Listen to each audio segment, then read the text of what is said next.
studied Jungian psychology, Carl Jung.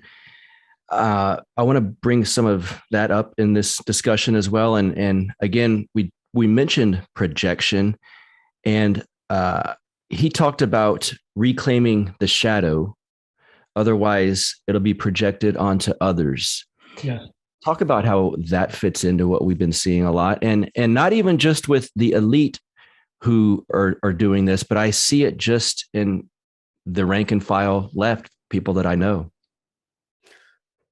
Well, consciousness, as we go through our day, aware of what we're doing, is based on what Freud termed an ego ideal. That is what, we all tend to want to think of ourselves in certain ways.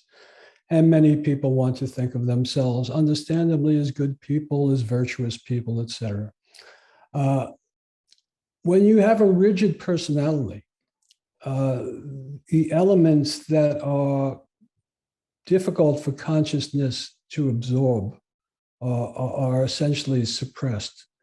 And in that suppression, they're often projected because they're just incompatible with one's sense of who one is. So this is why you see seemingly virtuous, good people wishing the worst for their fellow man around them.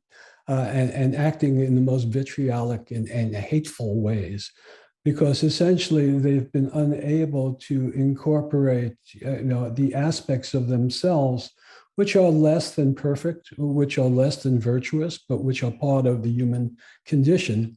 And so rather than accept that this is their imperfection, they will then project it onto others and then attack the other.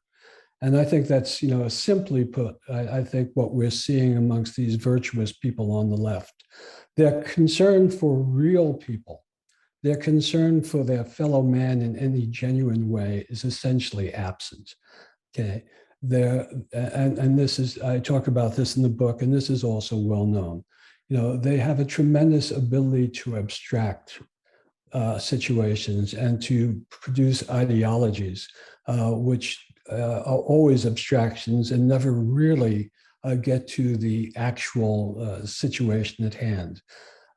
So they can talk about being kind to people coming in through the southern border, but have no concern about the people who have to live at the border and see their lives disrupted, becoming victims of crime, being prone to possible COVID infection from unvaccinated people. This doesn't concern them because their level of abstraction from reality is substantial. So they're ideologues, and ideologues are always dangerous. Mm-hmm.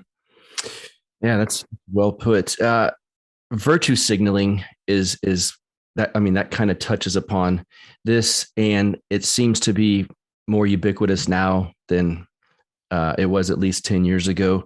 Is that same kind of obsessional psychology rooted in the phenomenon of virtue signaling, pretending to care about things, and it's always so flimsy. It's not an actual act of caring. It's a flimsy message, basically. Well, I think it's important for people to understand that most of the people who are guilty of this virtue signaling, and I'll say guilty of it, are really not conscious of the fact that they're doing it.